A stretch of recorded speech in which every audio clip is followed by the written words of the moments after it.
we'll have a record if Dr. McMillan would like to go back and review this as the third member of Heatherine Merrill's thesis committee. Again, I'll go through the introduction. I look forward to hearing from Heatherine. I had a chance to follow her research now for quite some time. Some of the ideas that were put forth have taken shape over at least a year or two. And so I'm looking forward to seeing what's come to fruition. And present today is Heatherine Merrill, Dr. Randolph, and Professor Adams. And in absence of Dr. McMillan, we're hitting the record. So Heatherine, whenever you're ready, Heatherine, you want to put that camera on you? I'm already on it. Oh, she is on it. Nice. Hey, I was gonna ask. And I don't mind helping with any of this stuff since it is completely impromptu. I do And- work here. This This is my specialty. She's our tech person. No, I just laughed because it was like, I do work here. That's why I said in my defense. I looked at You may have had better ability to do that task than I. No mood. It's just, I was just lightening the mood. I'm nervous. I cover it with humor. If we have issues technology-wise during this presentation, can we call you? You can. I will probably answer. I will probably answer the call. Well, thank you. Okay. This is my thesis. It's psychological inoculation and inaccurate news. It's the use of psychological inoculation to establish a resistance to misinformation circulated by social media, specifically social media for me. That was my interest. I'm Heatherine Merrill. I've been introduced, and thank you for the introduction, Dr. Randolph. I'd like to start with what is psychological inoculation. You're going to see it abbreviated as PI in here. So you see PI, we're not talking about pie. But and why this concept matters. And it actually goes back to 1960. And we had a fellow psychologist and sociologist, McGuire, he did twin studies in 1961 and another one following up in 1964.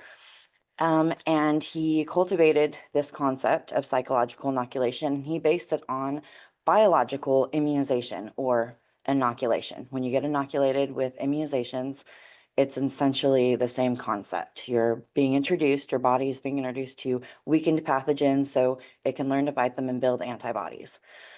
It actually is based for him in the concepts of theories of persuasion, cognitive psychology, and communications theory. Now, yes. So how would you actually define psychological inoculation, like as far as a definition per this study? Will you let me get to that? Okay. That's what I'm kind of trying to. Okay, so, well, I like the preface. This is good work going into the background, and that'd be necessary work in the dissertation. So essentially, psychological inoculation is the use of applying the concept of creating resistance by introducing counter arguments and manipulation techniques and becoming aware of them to your patients, clients, or participants if it's a study, and building a resistance that way. It works the very same way. Essentially, the mind will start to recognize and build resistance, and then in some categories be completely, I won't say immune, but be completely resistant in that category. Immune is more of a biological phrase, but the resistance, that's where he used resistance here, because if the mind can recognize it's being manipulated, for his studies and ones that have come after that, they suggest that once the mind is aware, it does not fall prey to the manipulations if they are recognized. And sometimes it becomes so ingrained, that resistance, it becomes, oh, that word just slipped right out of my mouth. It basically becomes on autopilot, subconscious. That was the word. Sorry. It becomes subconscious resistance, and you don't even have to think about it. You're not even aware that you're resisting the misinformation. And so that actually brings me back to the work that he laid for this, because his whole preface for this was because it's based on like yellow journalism and media propaganda in the newspapers. That's where he was going with this, and it was actually related more to wartime politics and health field, which is where this concept really developed. And people becoming, this is where anti-vaxxers really started, to be honest. And that's really where he kind of keyed in on this. That's why this theory, we'll call it a theory, psychological inoculation as a theory, is really based and rooted in cognitive rehearsal and elaboration of basically establishing these resistance mechanisms. Now, he actually did some very interesting work. And like I said, I mentioned the health field, health communication, political discourse. Advertising became the next field to adopt the idea of psychological inoculation in reverse. As a matter of fact, advertising adopted it to start to actually work against it. They wanted to create techniques as people became resistant, new techniques that they were not resistant to. So they paid attention to this in the opposite, which is why I thought it would be good on the opposite spectrum to bring this up. But the one I found most interesting and is actually carried over was in Nebraska, the initial study that I picked up when I decided to run with this as my project in research methodology was teenage drinking and driving and early college age drinking and driving. That was the first actual study where they implemented a long-term series, a longitudinal series in the Nebraska high school against drinking and driving. And what they did was they set up a series of games. They weren't digital, but they set up a series of games to help institute the idea of why drinking and driving was bad. And in that, they did the reverse. They did the counter arguments and the manipulation techniques. They did beer goggles and made them do driver's ed. They also introduced actually having them take a placebo pill. It wasn't a real pill because this is high school, but and allowing them to feel like they were inebriated and continue to make decisions and put them in stress situations and see if they felt like they made the same call they would have made had they felt sober. And so after that, we still see effects of that actual psychological inoculation study today, as we still have beer goggles introduced into driver's ed so people can walk with them and allow them to drive with them anymore, but so that students can start to understand how they are affected with that. I've actually just covered most of these except for, I think, basically for me, where I come in is this all started for me with a documentary on Netflix. And it was based on Twitter and Facebook and how people became addicted, including this documentary is made by the people who built Facebook and Twitter, and how they themselves started seeing cracks in their family, less time, because even when they weren't at work working on the platform, they were at home literally playing on the platform. And it became a source of everything. Once you being able to post whatever you wanted, the idea was very much, the concept is very much like Wikipedia. And people began to take this information and run with it, because if it's posted online, the subconscious idea from McGuire's and Conan's and Basil's theories, these are all different studies that focused on psychological inoculation, was that subconsciously, if we see it in print, we take it to be truth. We don't necessarily vet it, because, you know, usually if it's published, it has to be vetted before it's published. And this social media establishment completely changed the game in that rule and that subtext. A good point. Right. Nice to hear. I don't think I've heard it so bluntly, but it's a good point to make. Thank you. Basil, whom I just mentioned, actually indicated that leveraging these principles of cognitive resistance, persuasion, and inoculation interventions has the potential to enhance individuals' resilience to manipulation tactics of all sorts, and this way helps foster a more discerning, informed, and resilient society in this digital age. And he is probably the first study that really related to social media in this context as a problem. Most really focused on the addiction part of it, not necessarily the spread of misinformation. And actually, I did not have him in my original study. He was something I found when I picked up my thesis and started to run with it. So in this investigation, I did find a game in my previous study called Bad News. And this game hails from Sweden. And it was actually built on their own study.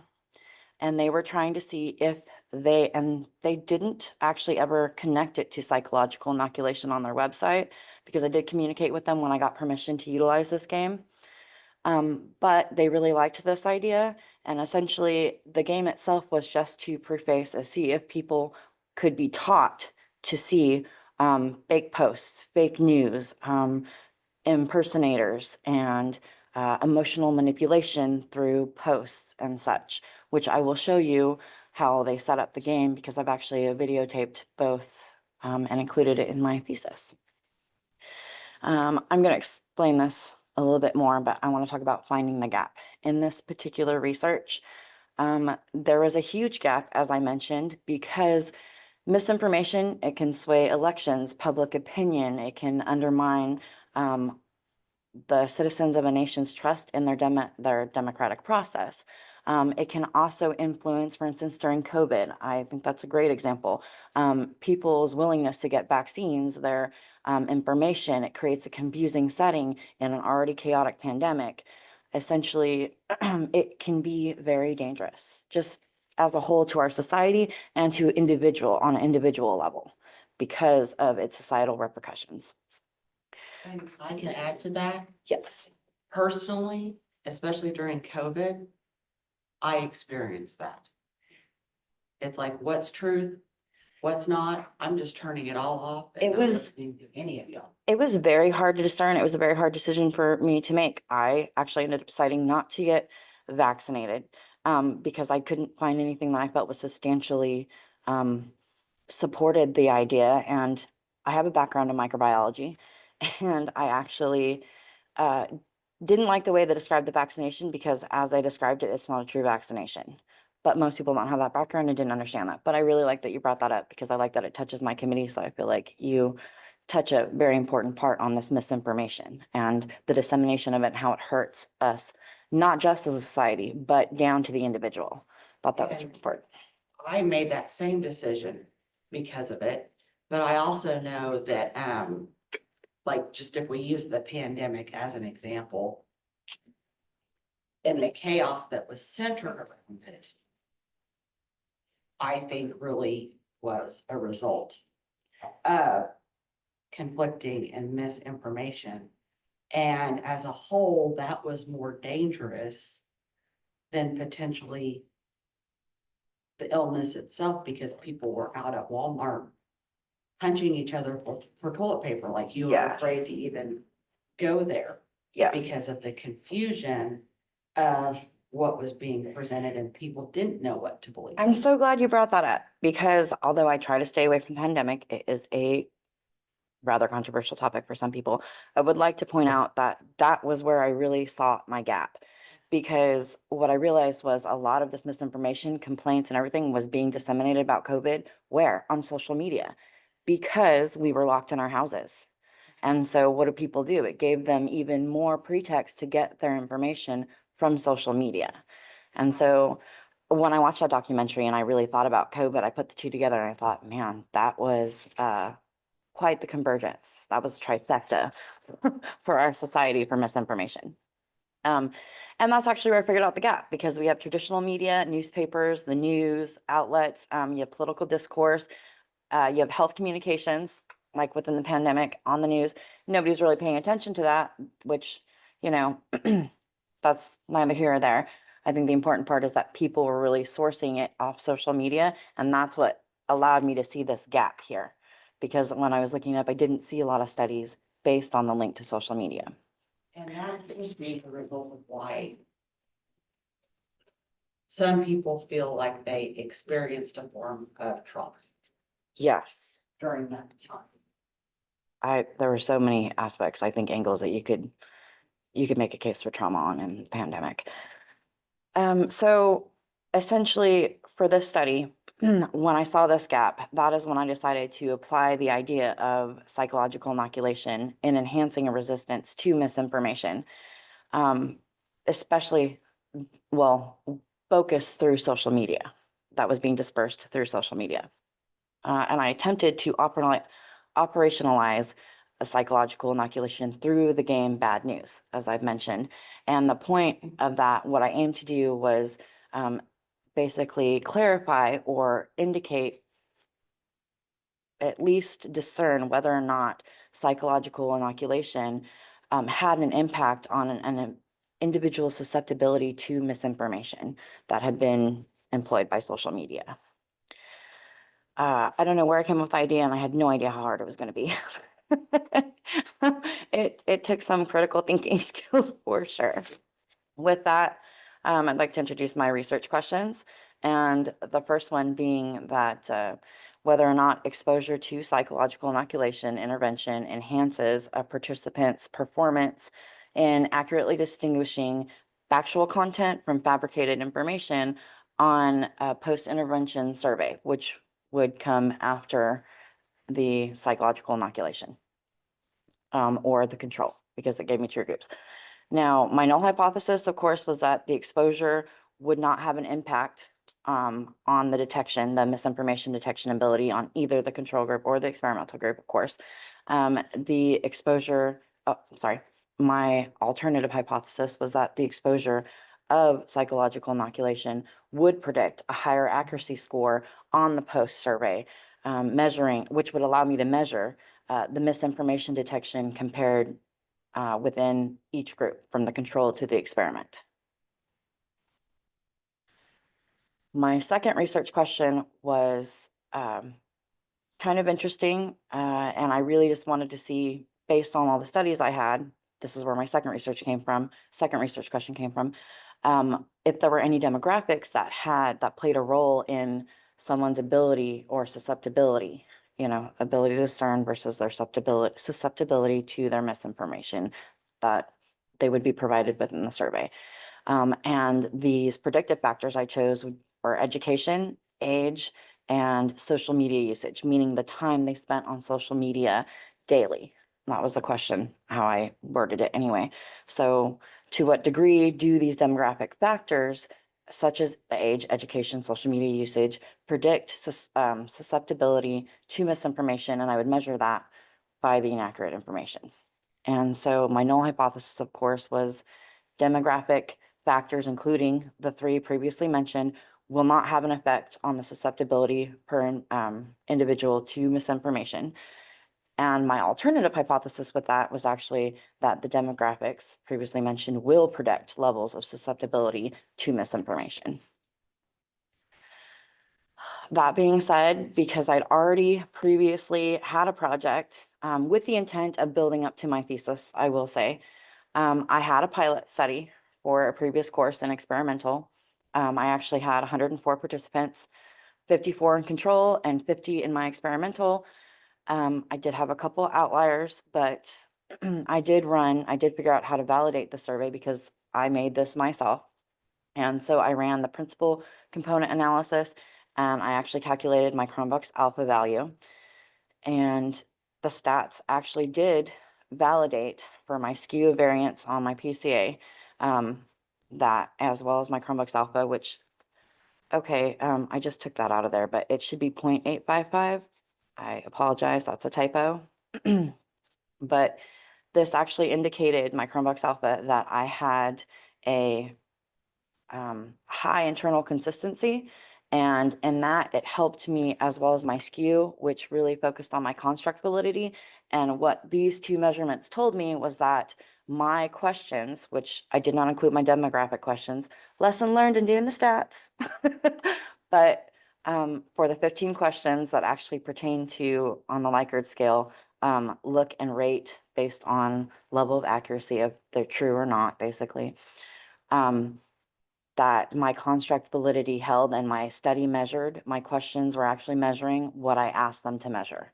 So I was able to validate this. Now, interesting enough, I did do the Kruskal-Wallace. Oh, I got it right because I always say Kruger, but the Kruskal-Wallace test. And I will say for my chair, he never corrects me, and I really appreciate that because it was terribly embarrassing how many times I've said Kruger when I know better. But this was conducted on the data that I had for my age groups, and I did not have social media or education included in those, but I did have type of social media preferred, where they got their news source and age. And I did not find a correlation with that test. And so that was a little disappointing, but I figured, and I'll first go around, that is where I decided to add in the social media usage and the education as well to give me more well-rounded. Now, because we're discussing this, I would like to give you a participant's view of what these studies look like. And this is the consent form going in, and it'll scroll up and it'll show you the yes or no. They had to hit yes, of course, to enter the control game. And the control game was just Arcadium's Bubble. I picked it for no specific reason. It's a Look at this guy. Sorry. He doesn't have time to mount a TV, does Okay, well, that was gonna be a room second anyway. I forgot about that one. Anyway, I picked it because it's a free platform. It didn't cost anybody anything. And essentially, where is the volume?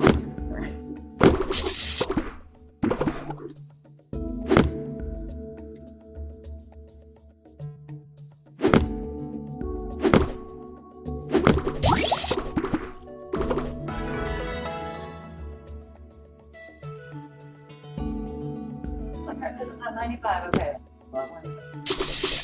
The game actually produces the sound. Yes, it actually produces the sound. And we'll stop it for now. Okay. But essentially, it was just relaxing for entertainment only purposes. I wanted to be able to provide my control group with the game to make it pretty even on par and act more as a placebo for my experimental group. Okay. And this one does not have a sound, thank goodness. This is the, This is, Look at this guy. that's the placebo on the left. My Yeah, left. the Yes. experimental group is on the left, as I understand that. And the- Yes. The control group is on the left and the experimental group is on the right. oh, for you, yes, sorry, it was, Yeah, yes. that's where I was just trying to make sure. Yes, okay, so, sorry. Yes, Dr. Randolph was right. For me, it was opposite, but and I apologize for that. I didn't take that into consideration. Okay, so personation. This is the first section when I said that these particular researchers had developed different sections of misinformation and manipulation techniques. This is what I meant. The first one is impersonation. And I didn't go much into the next one, but I wanted to show you guys the game that they were playing essentially was basically step by step, and there was no way to avoid what they were doing because you could choose something. There's a point in here where it'll say, I have moral objections, which I clicked in this screen recording to show you that it will acknowledge your moral objections in a very sarcastic manner, but essentially it will route you back into doing this. And that is so that you have to go through the process to work through the inoculation and completely invest yourself in being introduced into this particular form of psychological inoculation. So And these are the joke, these are the spinball, like, these are the fake news. Yes, and so what it's doing now, it's impersonating. Okay. It's gonna, Okay. yes, Okay. and so it'll say like, how do you want to work off? It's it worked off like Donald Trump, and it told you, you look at his post and his name has an O in it with 2 dots, like a Swedish. Oh, I see. And so Because it'll, it's and it will point out to you, do you see how his name is slightly different? It starts to teach you how things that you notice basically, oh, and when you Okay. graduate, you go on to the next one, which it will show you, and I want to pause it here, hold on.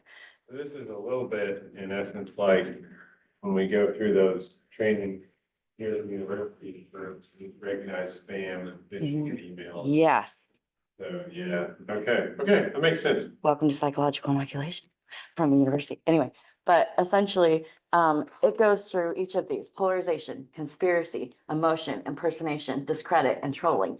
And like with this impersonation, when it used Donald Trump, it changed his name with just one character. And so people go through and then it points out to you, do you see how his name was different? And then it will give you follower responses so you can see how people will build on that. And so you go through each one of these by having, you have to be the one to do that, essentially. It makes you be the misinformation spread. Yes. And so by doing that, by learning the process, you start to recognize the process. And then that is the beginning of the survey when it's finished. And this is where you go into, and you were given a series of posts from different platforms, Twitter, Facebook, Instagram, an array of that. I think I did one from Discord. Anyway, I picked an array of them and basically had them grade on a scale of 1, a Likert scale of 1 to 5. That being said, that is how I measured accuracy through the Likert scale. The most accurate would be 1, the most inaccurate being 5, right? And so the lower the score, the higher the accuracy. So now for my general assumptions and t-tests and regression analysis. Sorry, 1 to 5 was what you said, 1 was the, Most accurate okay, and 5 being the least accurate. So it said completely accurate, completely inaccurate. And then I did the spec somewhat and then neutral in the middle. 3 was neutral. I did not have a spectrum in the way that I scored it. They would either be inaccurate or accurate. There was no in between. So from, did they like select yes, a number? yes, they were given, at the bottom, they were given 1 through 5, which were still labeled. And then they would just, because it's a Google form sheet, they would just click on the bubble of the choice that they made. And so they could choose 1 through 5, depending on where they felt it landed. But the way I scored it was very upfront, it was either accurate or inaccurate. And I felt like the ability to distinguish in between completely versus, somewhat lied in their ability to discern. And so if it was accurate and they hit somewhat accurate, their score would not be completely affected, but it'd be affected enough for me to know that they were not, How did you code that on their end, I guess? So on your end, at the end of the day, you used a binomial scale, which is either accurate or inaccurate, Mhm. yes or no. And they had a Likert. If they didn't get, I didn't measure it on a binomial scale. I still measured it with the Likert scale. still But what measured I'm, the Likert. what I'm saying is for the answers, they were only ever, there was no gray area. right? There was no neutral. So what I offered them was either accurate or inaccurate. So It was their then choice. So then their scores are closer either to that 1 or that 5. Yes, and that way the somewhat didn't change our scores. And like I said, the way I measured it was the lower the score, the higher the accuracy. So they could still choose 2s down the board or, 4s for somewhat So a low inaccurate. score here indicates that they're interpreting this accurate. Yes, Okay. yes, the lowest score would be, of course, the most accurate. But And my only, like what's popping up in my mind, it's been a while, as far as scoring, like my definition of somewhat, what was the other one you said? Somewhat, somewhat accurate, somewhat inaccurate. so like the somewhat would be something I would want to steer away from. Yes, which, because what you're I'm saying? honestly, because you're probably very aware and you Because it's my discern opinion. inaccurate information well. And most of us don't live in the gray area. Most of us understand that it's going to either be accurate or inaccurate. Any slight inaccuracies makes it inaccurate. I would say I pushed her on that early on, a year and a half ago, 2 years ago, that you don't want to have any gray areas with your stats. You want Yes. to have. Yeah, so that's what's sticking out to me is like somewhat, we wouldn't want to go with, we would want. But I either. think what she's rating is, and I'm sorry to speak for you, but I think what she's rating is their subjective perception. Yes, So she's rating their ability to discern. yes. Her- I'm so giving them the whatever- option. Yeah. I have to give them the option to be slightly wrong or completely wrong, either way. But it did not affect their scores in the sense that essentially it only lowered their accuracy. It didn't make them completely inaccurate. So it gave me a range of who was better at discerning as well. Because if I had somebody who picked 1s and 5s only, I understood just by looking when I coded that data, I understood who was really good at a glance at discerning misinformation and who wasn't. Yeah, and I get that, but I think like for further, maybe defining that, bringing that in some would be good. Here's a problem with that, because if you, Let's talk about that at the end. okay, yes, you're right. Okay, so, unfortunately, I tried to get this question in before the thesis, but. Not unfortunately, no, it's not. Okay, well, it's not unfortunate, and then I figured it out. It taught me a lot. That's one thing about going over my stats that's really worked for me in this area, was I really learned a lot. Now, I ran a series of tests because the general assumptions were for normality, what is that word? Homogeneity? Yeah. Homogeneity? Homogeneity. Okay. Homogeneity of variance. Of variance, okay. And for that, I use Laverne's test. Linearity and independence of observation, I don't have to worry about. They actually came out well. My problems were normality and the variance, and which is why I used the Welch's t-test, which is of unequal assumptions of 2 samples with unequal variances, because I failed the Laverne's test. Oh my gosh. Levine's test. I'm nervous. I'm not reading. I'm trying not to read off it. So it's just. If I didn't have, well, if we weren't broadcast, that's good. Anyway, essentially, okay, so I failed the Laverne's test, and when I did that, of course, I did the research on how you handle that, and it was recommended to do the Welch's t-test, which is what I did. And the Welch's t-test is the t-test assuming 2 samples with unequal variances, and that is how I made up for that. And then in my normality, I absolutely had no normality. It was everywhere. And so in that, unfortunately, I was, I felt kind of stuck, because I did my QQ plot, and I did the Shapiro-Wilks test, and I ran the data several times. So I know that I definitely failed the assumption of normality. I was not able to reject the null hypothesis. Okay, hold on. I mean, yes. So the assumption of normality is a significant one. Typically, you did say you had a histogram, and I'll need to go back through your stats and look at because the histogram should show. Yes. That there are some data transformations that you can do. And I actually did this in my dissertation. I had to do a log 10 transformation because I had a scale that was lumped. It was very significantly skewed. It was positively skewed, which meant all the data was lumped here low. When I did the log 10 transformation, it actually helped my data become normal. And so I thought about that, but I wasn't sure. And I felt like if I did that, I wanted to be at least able to present something that I completely understood. Let's put a pin in that, and an asterisk. If you publish this, you might want to try that and then Yes. rerun your data. That was the plan. Actually, that's what I was going to mention. There was log tests, and there was something else that I was actually going to. There are a few, it's called data transformation. And there are a few different procedures that can be used depending on the nature of the distribution. Yes, and I wanted to get with you before I did that. But Okay. the reason I continued to present, was that I did do enough research to find the central limit theorem. And because my sample was big enough, I was able, basically to justify even without normality. And so I attempted that. But yes, the plan was to come to you and see if we could do some data transformation.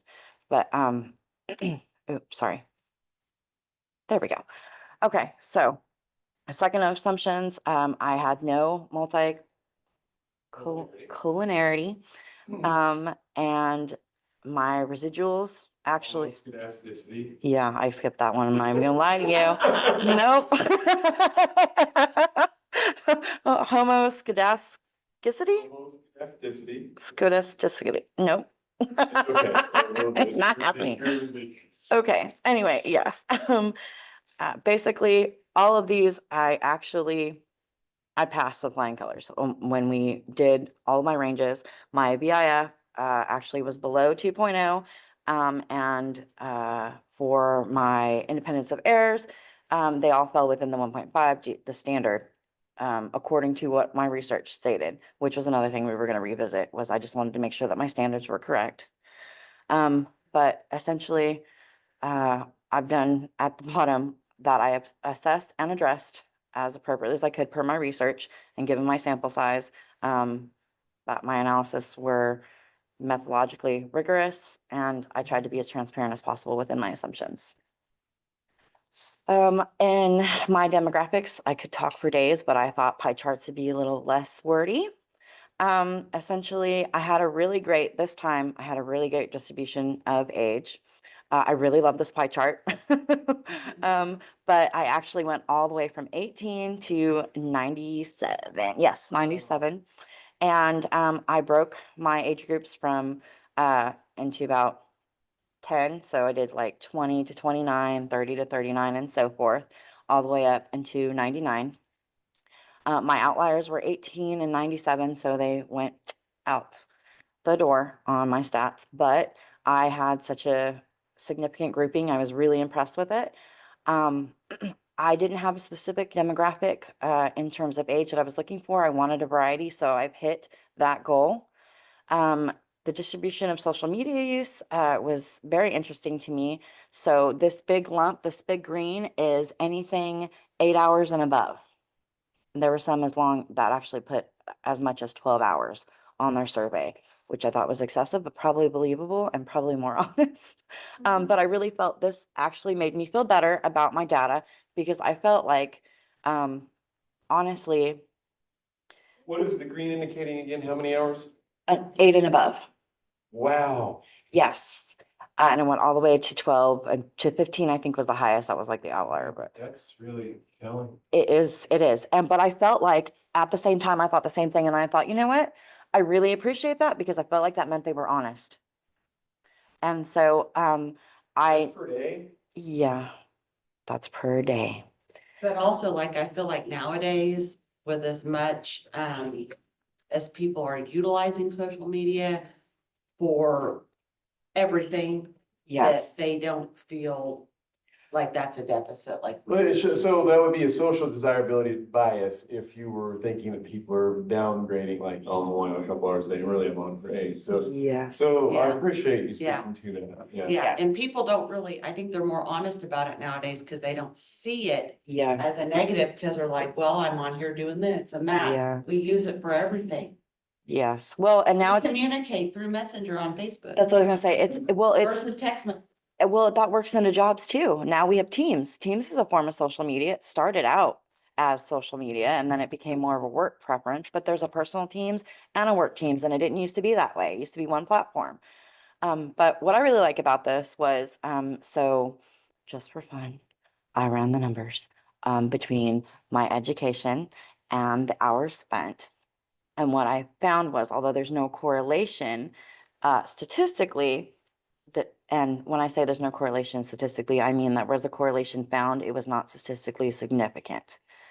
But those that spent more time, majority of those that spent more time online were less educated.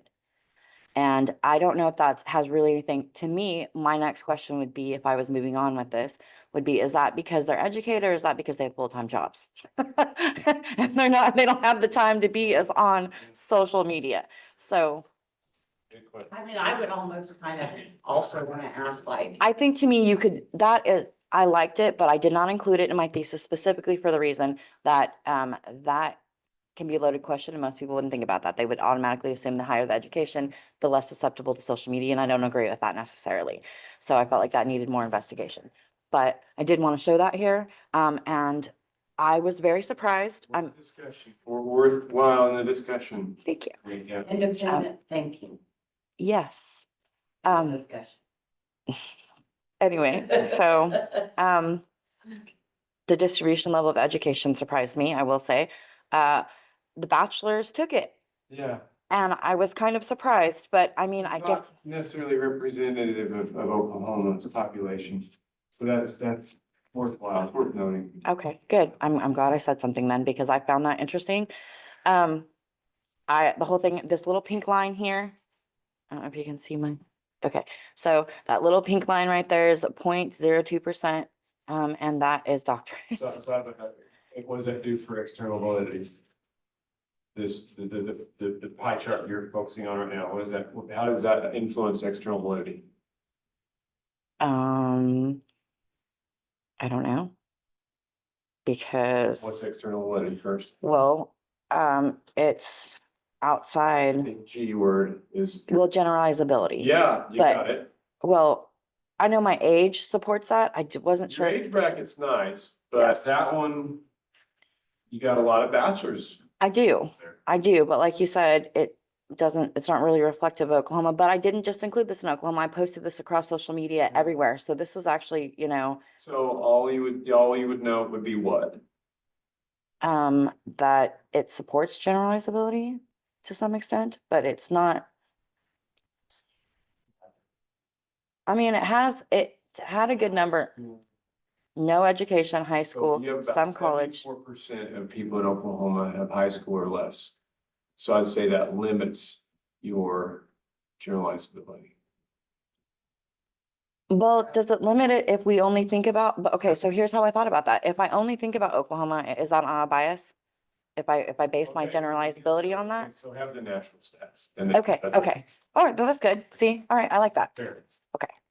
I'm not trying to poke holes. I'm trying. No, I want you to do that so that I can discuss and I have questions and that way I can, I think also just looking at the big pop and just saying it may not generalize to that. yes. Also, I wanted you to just illustrate your understanding of external validity. Oh, well, That was more the purpose of my question. But bringing that up in that section is important. Yeah. no, I agree.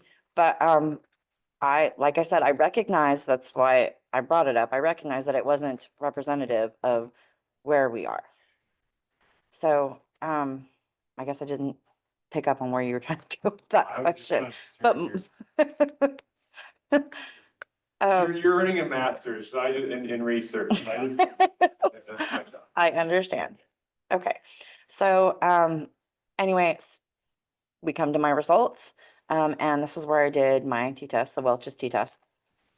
And this is the table and the data for it. I actually, due to the variance and, my p-value, I was actually able to say, because it's less than 0.05 right here in this little, that I had a significant result. So I was able to reject the null hypothesis and accept that my alternative hypothesis that the participants would be, would it show higher accuracy after inoculation, which I felt was really important considering, that's really what I was going for. That was the main goal for me. I really wanted to make sure that that was something. I had gotten significant results in my pilot study, but because of the limited demographic, in my opinion, and age group, as well as probably my, inexperience, I was not sure if that significant was a sign of significance. So I feel like at least with my pilot study and then now with my thesis showing significance that I'm on the right track. And I feel a little more, not just grounded, but almost validated in a way for this study. You said the Cohen's D is meaningful. Um, Did you have an actual number for? I did. I didn't want to like over number you guys. I really just wanted to include things that I've like Typically, I'd say go ahead and report that. Cohen. put the number. Okay, I'll put it in there. Okay. So, sorry. Oh no, go back. Okay. Essentially, I think I've already gone through this part, but I really did kind of want to just look at our mean and the difference between it. And so, Hold on. So you're okay. I got it. Sorry. You're good. I just was working through the numbers in my head. I was Okay. speaking out loud and just started. sorry. Well, I just wanted to No. touch on that, the variance between the mean and that the mean was lower for our experimental, again, supports. Variances there. I thought, okay. Yeah. This must have been a difference to you. So you did, yeah, that was the correct statistical procedure. It's typically the rule of thumb on variance or standard deviation is basically the same thing. If it's more than double, if one of them is more than double or less than half, that's when you have to assume they're not equal variances. And so you've done that. So very good. Okay. Okay, so we touched on it, but yes, I did because we did have that conversation. And when I went back and looked at it, I understood more what you meant, but I wasn't looking at it when you were talking to me. Okay, so That's my so it fault. was you. It just- Yes. Okay. It was me. Oh, okay. This is where I just wanted to reiterate for you guys in a very creative way that the accuracy score, the lower the score, the higher the accuracy. And so you can see from the experimental that it's significantly lower than the control group. Just to, I put the games on there, so it was really visually easy to realize. Okay, so for research question 2 and my predictors of misinformation detection and accuracy, this is probably the most disappointing portion of my survey. I know we're not supposed to expect results, and I didn't expect any particular results, but I felt like, well, I got a significant predictor. Again, I was kind of let down because I really just felt like I didn't get enough participants. And I know that, as you mentioned, I did have a technical issue, which will come later, I will discuss later. But the only significant, we'll revisit my research question first, and let's do demographic factors, actually, and education, we'll say education level, age, social media, predict information accuracy or detection accuracy. And in this, I did find that the higher the education, the better the misinformation detection. I actually wrote that out there with my p-value, which again was less than 0.05, and that was statistically significant. My other predictors, age and social media, were not. As you can see, my p-values are significantly higher than 0.05, and I had to reject the null hypothesis for those two. So it was partially supported. It wasn't completely supported. I'm not versed enough to really understand how to present this, so how I present it was partially supported. Yes. I know your social media use was bracketed, Yes. meaning that you create your own category. You create a rank order, lowest to highest on them, basically. It wasn't necessarily an interval scale, it was more of a rank order, which is fine. The age, did you let that stand as an interval, as a ratio variable? Did you bracketed your age? Yes. I would question your results a bit. Okay. Because I would prefer as a researcher, you leave that because you had them listed individually. I would prefer that when you run this, that it would be a ratio variable rather than one that you lumped into categories. Well, I ran it as individual numbers. I you did? bracketed it for my pie chart. Okay. Yes, because otherwise it would have, Fair enough. okay. We're good. And That's the disappointing. same, actually, this, I'm echoing your disappointment because I thought that well, I did get something out of the age, which I will touch on in a minute, but this, when I ran the numbers separately, when I did run the numbers separately, I mean, this is where I got that pie chart from. Right here. I didn't bracket it until I did these guys, but this right here. So this is the unbracketed, just as it is, and when I ran the numbers for that. So because I ran these stats about 5 times each in different programs just to kind of see what I was looking at. Essentially, but yes, I appreciate you echoing my disappointment because I felt with that spread of age that I would get a little different. What I did notice, and like I said, it wasn't that age was not significant. It's that it was not statistically significant. There was a correlation. There was a tie. So the more accuracy actually came with the higher in age you got. So as age increased, accuracy increased. It just, yes, I felt like if I had a larger data pool, larger participant group, maybe it would change, but I felt like that. I was just gonna say, I felt like that last time, but I didn't go up very much last time either. You're getting to where with this many numbers. Gonna be what? Pretty same, yeah, like a sample, okay. Yeah, 30, maybe argue that. Well, last time I had 30, so I did argue it. To be frank. Anyway, but I did include the education breakdown again in here.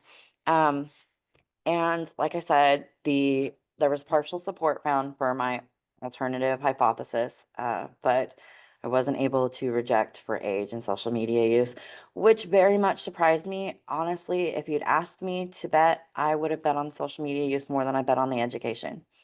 So I found that very interesting and was very glad I didn't let my biases kind of snub that demographic out for me. So I appreciate your support on that, Dr. Randolph. I think that was very eye-opening for this project. Essentially, so I've gone through and I've kind of discussed that I had my sample size of 177. Despite not having normality, I felt like I've interpreted my results pretty well. And although education is the only predictor that indicated any significant correlation statistically, I felt like I can aptly say that psychological inoculation, the bad news game, did have an impact on accuracy detection for my experimental group, especially when compared to my control group. And the only thing I hear is, again, go ahead and report that effect size and size. Okay. That's what, Oh, let's write that down.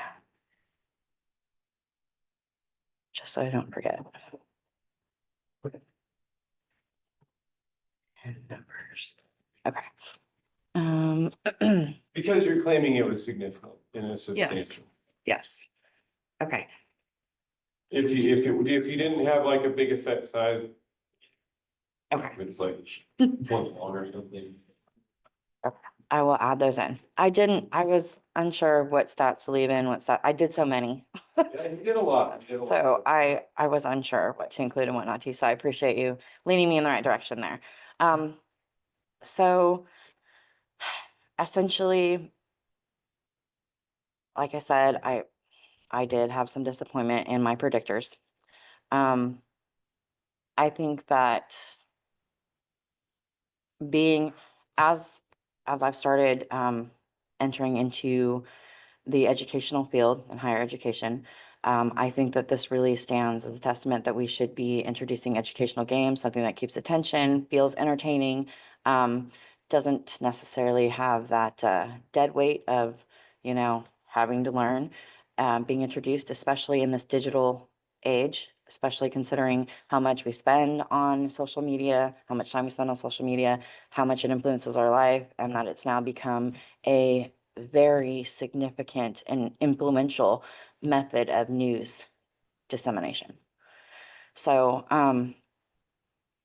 I would say that my next question really would be toward the differences in individuals' interpretation and cognitive processing when it comes to discerning misinformation. If anything, I think in the practical application of this, I think I put that in here, that cognitive centered approaches and interventions like psychological inoculation will be critical coming in the future for us to maintain not just as a society, but individually, so that we can vet our sources. We understand, we recognize when something is not right in true cases like a pandemic, when something as vital as a vaccination and making that decision really can be a life or death situation. Absolutely. I mean, actually, given this was completely, no, this is complete providence. Well, no, this is complete providence. I wasn't gonna bring it up because it's political, but given our past election that we just had, I felt like misinformation served a great purpose for the people that won, if you want me to be honest. But sorry to say that. Trying to stay out of the political lens, but for me, I felt like they utilized misinformation to a admirable extent, and not admirable as in I approve of it, but admiral as in they knew how to utilize it, weaponize it basically. And I felt like that's what they did for the public. And that's what I meant down to the individual, because as a society. I honestly thought of your project as we heard about a candidate talking about eating cats and dogs. I thought about this project because that candidate heard that from, I saw it on the TV, literally what that candidate said. Yeah. I think And that's it's not just recent. Yeah. I feel like these tactics have been used historically? Oh, yes, yellow, like I mentioned earlier, yellow journalism. That was our propaganda campaign for supporting the Spanish-American War. And I mean, it's like. you have, historically- look at Bush and Operation, oh my gosh, that Iraqi freedom. Yes, you know, Yeah, I mean, and- but it's been used historically to manipulate people to the point that within the field of business, especially that of marketing. absolutely. Back when we were putting out advertisements per newspapers Yes. and radio, because we didn't have TV, Yes. that psychological concepts and skills were being used to sell and to sway Yes. and to withhold Well, information. I find, I absolutely agree with that. And in this digital age, what I find alarming is that while these tactics have always been used, you could walk past a newspaper stand, you know, if you didn't have the money, you didn't buy it. If you have your phone, it's free access, it's total access, it's constant access.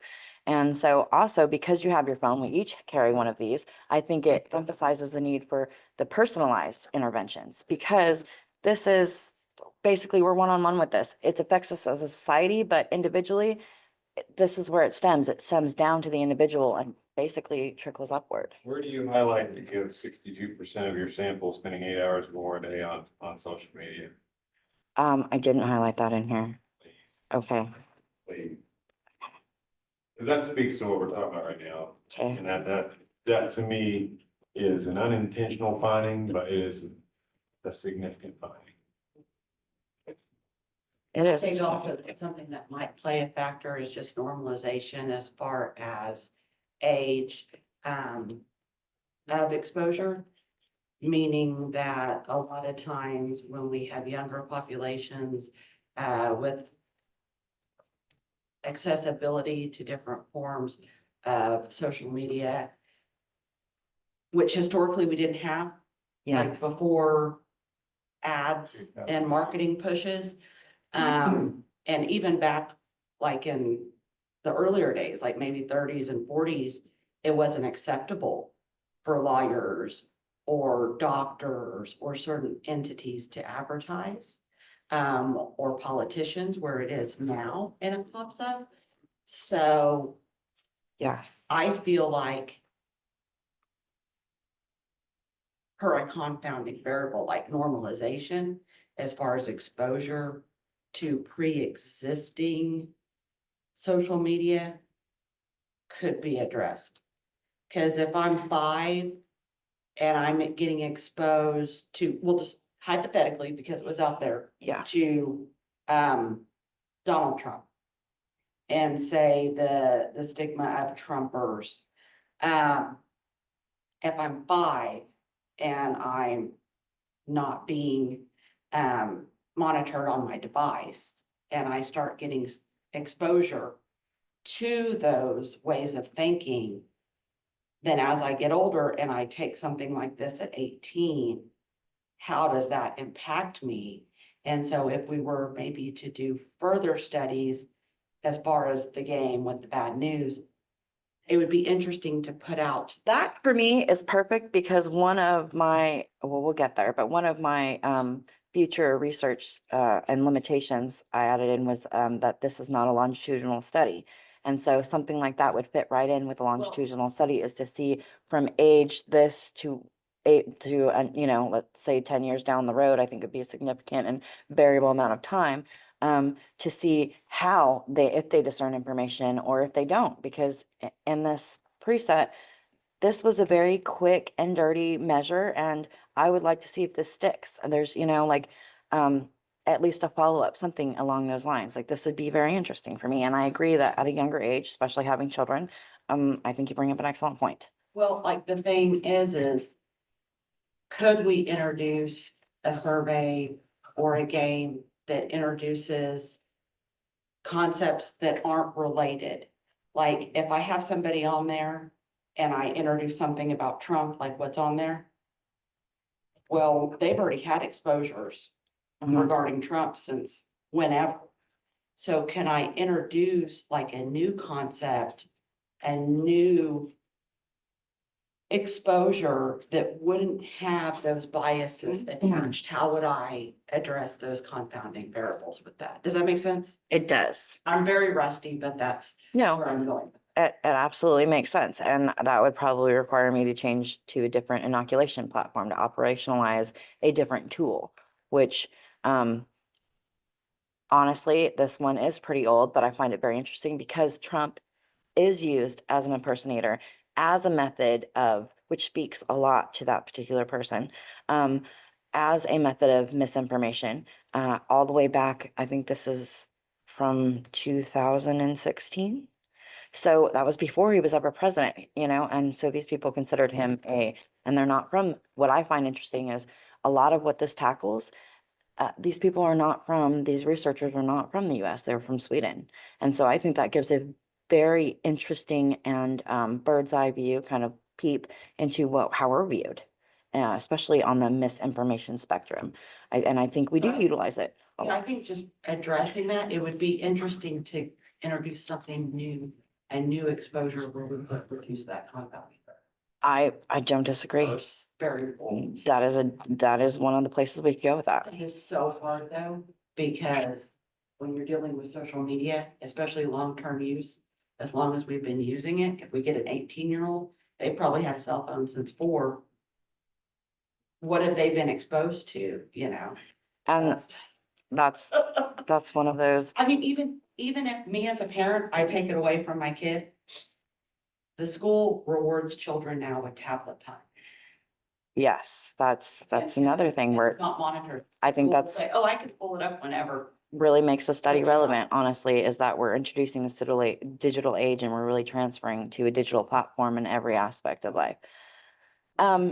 So, goof ups, limitations and constraints. So, I originally had a platform that worked off Apache and was on web host. It was a free web platform that hosted this website for me. It actually was closed. It went out of business in 2023. Shortly after, actually, I utilized this. And when I came back to it, I had to find a new platform. And the new platform I found was webschool.com. It's actually a friend hosted site, so I don't have to pay for it. But he uses Python and not Apache. So I had to relearn that a little bit. And I learned all of this over a summer. So I would by no means call myself an expert in technology. But I did have a pretty solid understanding to my knowledge, but like we all learn, Rebuilt the game?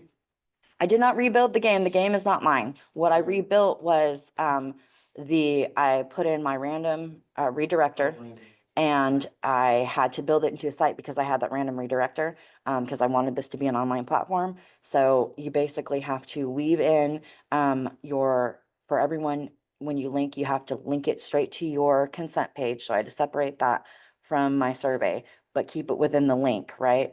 And so I kept it in my survey, but I created a separate link for my consent form that they would go to, and then the consent form, when they hit yes, would basically knock on the door of the random redirector, and then it would send it wherever it did. So I could obviously have an RCT, a random trial. A lot about the technology. Yes. And so You know, and I basically utilized the Arcadium because it's a free platform, and I had permission to utilize the Bad News Game link directly. They actually sent me the link directly, so you didn't have to go through all the wish-wash of it. And then after that, I had to then redirect them back to the survey, and I had to fit a timer in there too. In that process of rebuilding all of that, there's a lot of boxes to check, like in Blackboard, and if you miss one, you're in trouble. So I did update my survey with my 2 new demographics, which was education and social media usage. And while they were in the survey, I had to mark, the really great thing and terrible thing about this was I was able to a T, control everything that my participants would see. You have to check off every question. And while I uploaded the survey and updated it, I did not check the 2 new questions. So they did not show up for 53 participants.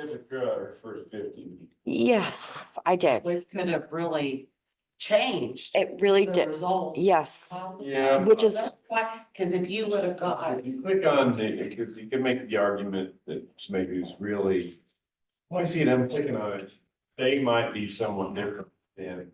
So there's something that you can do to, it's called a split half validation, where you take like the first time stamp where they take the first half and the second half, and then you compare their scores. You just run a t-test on their scores and see if there's a difference. If there's a significant difference, you can say, yeah, there is. That's called a split half comparison. And that would so be interesting. I had to do that in mine because I had to re-release my survey, kind of like you did. But it was because of low response rate. So my chair was concerned that I was having bots take my survey. They said, you can do this by doing a split half comparison. He said, take your first half and then take the half after you re-released it. And I didn't have a difference on my t-test, so we basically, so yeah, statistically there are ways of checking that. That would be a good, But You're welcome to do that. I'm not gonna require it. I think. that'd be interesting. it would be interesting. I might do that just for fun. My chair required it. But it was a faux pas. Just pretty disheartening, actually. It was a goof on my part. But you have results for 50 people. They're just. I did, but they didn't include the 2 new demographics, have- and I so needed, that- so so here's how- they're missing 2 of my So if predictors. you were gonna do this, here's how you would compare your experimental control for your first 50 and your experience. If you were doing a dissertation, you'd probably have to do this, because I had to. Okay. And so the way that you would do this is you take your first 50, you'd run your scores, find your mean average scores for both of them, both your experimental and your control, and then run t-tests for the experimental control. So you put the experimental versus the experimental for the first 50 versus those 177, and you put the control for the first 50 and the 177, and you run a t-test. If you have no differences, you're good. Did that make sense at all? So You can't, take, like, for a doctoral level thesis, you couldn't just throw it out. Well, it kind of goes to what you were, I'm kind of chasing down your point, which there may Yeah. have been, Which is what I feel like they would introduce. yeah. but here's my problem with that. Like, just saying- given my No, research, no, this is hypothetically Here's at the. here's next what I would level. take away from this to kind of. I thought about keeping them in there, but at the same time, then that would have skewed significantly my research question Good. too. And I'm glad you threw them out. And I think for this purpose here, it's cleaner and it's better. I think if you'd have had another 50 and that was it, you would have had to. That was the concern here, is like, you're just scrounging for numbers, because I had a lot of variables, like, we need the numbers, but you need it. I have learned on an online survey, you have to shuttle it out weekly. If you don't do it weekly, you don't get numbers. Don't ever quit, because statistically, there are things you can do to revalidate. This is the lesson. Statistically, there are things you can usually do to revalidate or substantiate or somehow get something. Yeah. So don't, regardless of where you all go, don't ever get too discouraged. Like, hey, there's something I can do statistically. Let me talk to somebody. There's something I can do to rescue this. Yeah, and I mean, I feel like if you bring this up, then they're gonna say, what's the answer versus just throwing it out, like what you're Yeah. saying. They may not allow that. Yeah. And so it's not for this, but for future. Yeah. Yes. No, I totally get it. I mean, I may go back and run it just for personal edification. Just to Yeah. have it. Well, too. for my own self, so that because that's a question that I have thought about, like, did that change my results? Ethically, it was a really hard choice for me, honestly. I hated it for you. I hated that conversation. I wanted to cry. I cried all night before that. I'm gonna cry again. That was a terrible day. I think the reason like that just comes to my mind, and I'm very rusty, but I feel like my mentor who saw me from my associates to my master's, when I defended my master's thesis like you're doing, she would have made me. You make do the split half and go back and read, yeah. Yeah, and that's why Yeah. when she's saying she threw it out and bringing it up here, and she would have said to me, this is what's coming to my mind, and I'm totally And you- working off of since 2011. If you're gonna bring it up in your study, if you're gonna say it here, you need to Ethically, address it. ethically, I'm required to bring it up, And though. you're completely valid in that there are different and I've gotten this from my cohort, there are different personalities in higher ed. If you get somebody that's their bugaboo, you're gonna be running. Yeah. And that's just the thing. And that's also what's hard is sometimes you can get somebody who's so scrupulous, it's just like, I just want to be done. And so I'm not that person. I'm like, let's learn from it and move. We're probably not gonna publish this in JAMA or whatever. I mean, if you want to publish it somewhere, I don't mind. I definitely want to go through it, maybe make a tweak here and there, but you know, let's keep going, just for sake of interest. But that's where, it's not to get on to you or Yeah. say, I'm just trying to No, give you. feedback. listen, that's what I want. I need And Amy, feedback. know I'm very, very rusty. Stop saying that. Okay, don't discredit yourself. No self-deprecating comments from my chair, please. You're a rusty chair in here. I've got WD-40, ma'am. Anyway. Rusty committee member. I've got WD-40 and enhanced research skills, so. But, so essentially to move on for my limitations, like we discussed, there was no longevity to this research study. And I think that I could gain a lot, anybody in future research would gain a lot from doing a long-term study and look at the long-term effects, even possibly studying how long the psychological inoculation of big news game actually lasted. I mean, it's really easy to test right after, but you know, it's with anything. That's why in education, we test after the chapter as opposed to at the end, because we know that students are more likely to cycle out information quickly. We reiterate it when it's in our minds, and you know, it's that memory recall essentially. And so for me, I think a more profound and probably more keyword for me here would be accurate test would be a long-term effects, would be longitudinal, because the whole point of this is to build a resistance. If you're not building a resistance, you're working off memory recall in my particular study. You know, it is a slight resistance, but to me, if you can't definitively, yes, if you can't definitively label something that remains, is it really a resistance? And so for me, that's a limitation that I accept and I understand.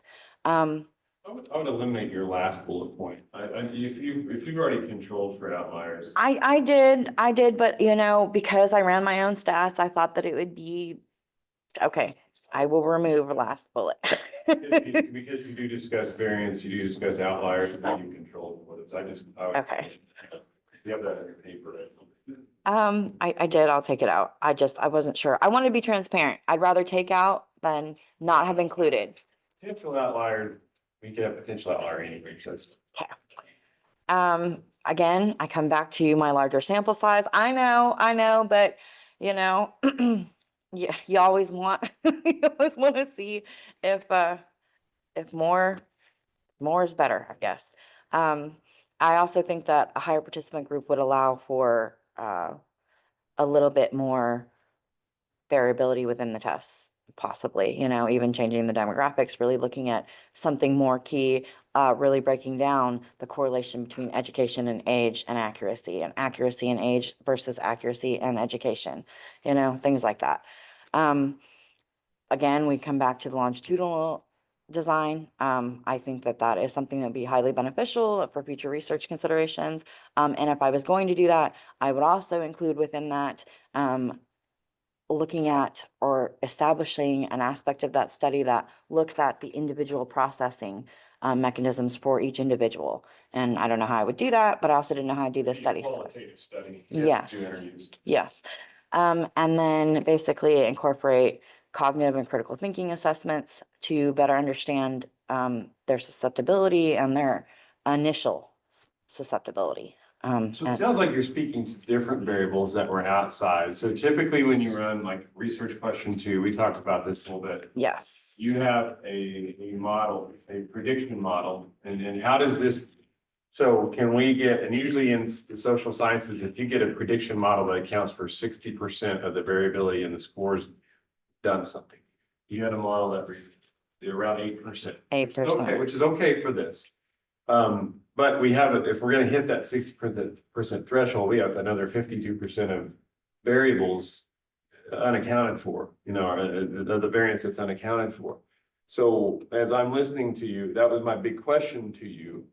What other predictive variables do you posit are worth exploring? And you're mentioning cognitive. Behavior observation, like, okay, looking at behaviors, looking at cognitive processing skills, actually looking at growth over a span of years, like I'm so sorry, like Growth like mindset. Natalie had mentioned, well, exposure over time. That would be a variable, exposure over time. So, I mean, and look at initial exposure. Someone who has no experience with social media versus someone who has experience with social media. Is someone who doesn't have experience going to be more discerning or more susceptible? These are variables that I would look at.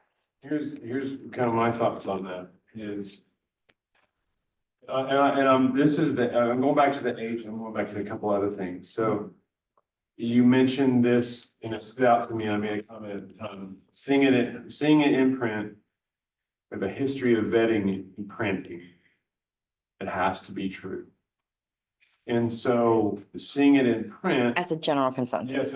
and so we in generations, this kind of goes just to social media consumption that we're talking about. Like my mother, for instance, she's 89, every day still gets the paper, and God bless her soul, still reads it. Good, I'm glad she does that, you know? But you see it here, then she sees it up here, and it's printed, and I get that argument, like that's true. That's true, because I can see it, it's in Tangible. words, it's tangible, it's there.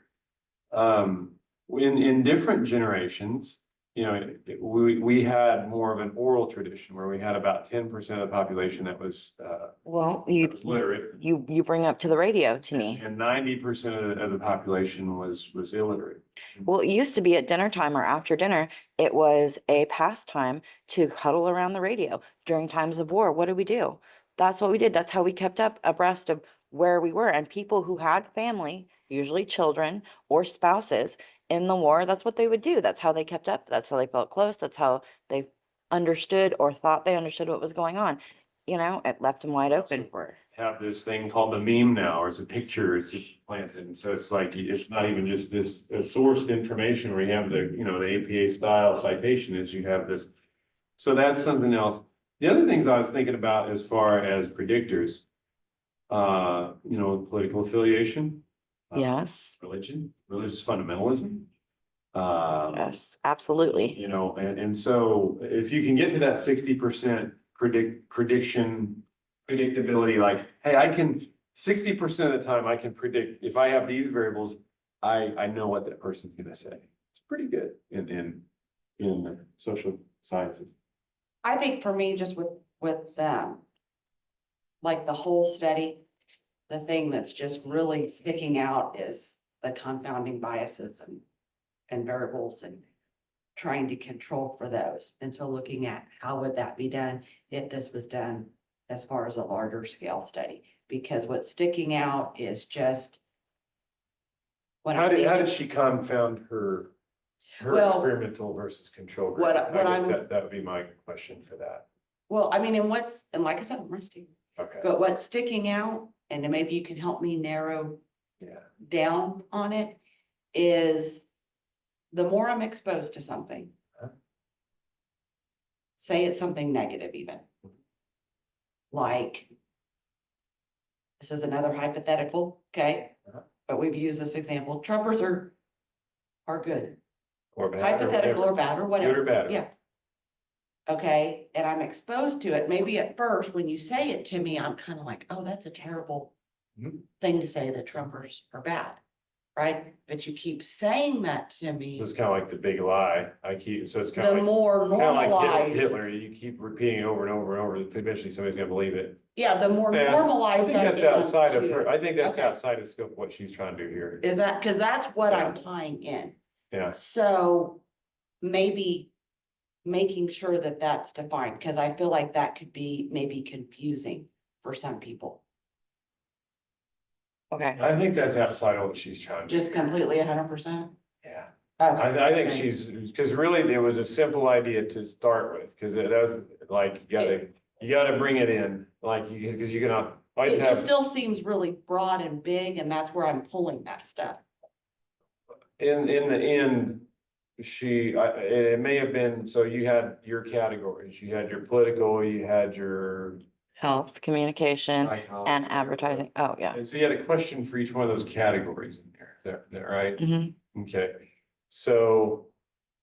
And a news thing, and so she's basically, to be really big, she'd get like a sample of 10 questions that did with political, a sample of 10 questions that did with health. We didn't have time for that, I had time for how long did it take your participants to take the game? On the short end, it could be 5 minutes, and on the long end, 12.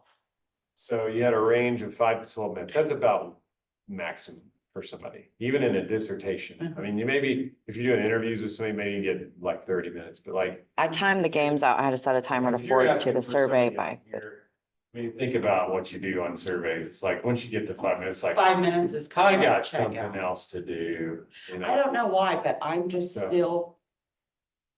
And we can work through it like off camera or whatever, but I just feel like it's, for me, not being involved in it and coming on towards the end, it just seems really broad. And so the word that's just sticking out is like all these biases coming in. And so What biases? I don't know, At I don't the know, end- just at the like, I'm end- thinking like narrowing it, somehow narrowing it in At the to be end, more specific. here's what I. Here's the because thing, for let me- me take that one. Okay. Yep, Because, go ahead. this was early on in research as undergrad. Uh-huh, I nailed her down. I said, you need to be inaccurate or accurate, uh-huh, and that's all we're measuring. okay, And so, and because it's like, and that's what her point was, the facts that she's putting up there are facts mhm. that the people look at. I mean, it's a fact, or it's not. Because some of it's just completely false, or it's completely true. What the statements that they're making in the game, as somebody's rating it. And then so you rate whether that's completely false or completely true. In your opinion, In that person's subjective opinion. right, And then she's rating that, because I mean, that was where it's like, you have to have something that's completely true or completely false. And so then where that 5-point Likert scale is, somebody's either gonna fall close to that being accurate or fall way away from that being accurate. And that's where the differences emerge. And so that was the experiment. That's the extent of it. It's really just those 10. So I don't know, the bias thing, if I hear the I word. feel like there's like subjectivity in that. There of, Like is. what's really true and what's not. Well, but okay, so listen, so I So hear how do you. we make sure that though, what's Let being me tell you how I did that. You see what I'm saying? Let me tell you, Was there a slide? on I it? expected this question. There is not a slide on this because this was my overall thesis and not my instrument. But yes, I did take that into account. And so based on being pinned down, doing accurate and inaccurate, that was part of what made my initial study so difficult. Because like I said, in the beginning, I did touch on that. We don't live in the gray area. And we want to, a lot of us want to, but it's black or white. It's yes or no. It's true or false. And so, I brought memes into mine. I had to fact check everything, but I did bring memes, and there's one particularly that I picked that said, I have a friend who's getting an Egyptology degree, PhD, and basically the sum of it is that he's involved in the biggest pyramid scheme around just higher education. Of course, it's punny, but the truth is, that's not true. It's funny. It's a meme. It's how we get trapped in that. And that's how they get us. But if you break it down in black or white, true or false, that's not a true comment. That's not a true statement. It's a funny one, but it's not true. It's And facetious. May kind of link, remember the, Dr. McMillan, why did this keep using that? Because I couldn't really read a lot of his handwriting on there. Yeah. And, but whenever you had written in there, he was like, okay, what questions in the instrument section, where does this go? He think asked me that- to describe in more detail a lot of my stats, which is understandable and I did expect from him, especially being the stats guy. So I'm wondering like if there was a slide in here. I mean, I guess I could introduce when discussing it, but I had to fact check everything I put in there. And I based it on that fact checker, which I included in my appendix, and my appendices, yes, sorry, more plural. Maybe like adding but- that into the presentation for clarity. I could, yes, Because that's kind of where I found myself. I'm just I'm all about presence. You were stumbling on what was true and what wasn't. So like, I'm all about, at this point in my life, about presence. And so Yeah. intuitively, I kind of have a different outlook than Dr. Randolph, because I'm coming into this. Well, you're coming in neutral, which is why I value that. neutral And and I didn't even re-go over your thesis. I read it once. I didn't even really look through Dr. McMillan's notes. I just read the front page, what I could read that was legible to me. But when I come in here and you're presenting it to me, I was like stumbling through that to try to connect with your study. How do you know what's true? How do you know what's not? Yeah, because Okay. of coming from like where I come from, like what is normalized based on my experiences, how many times I've heard it. I Like think, what you say to me today might be offended, but you say it to me 100 different times between today and tomorrow.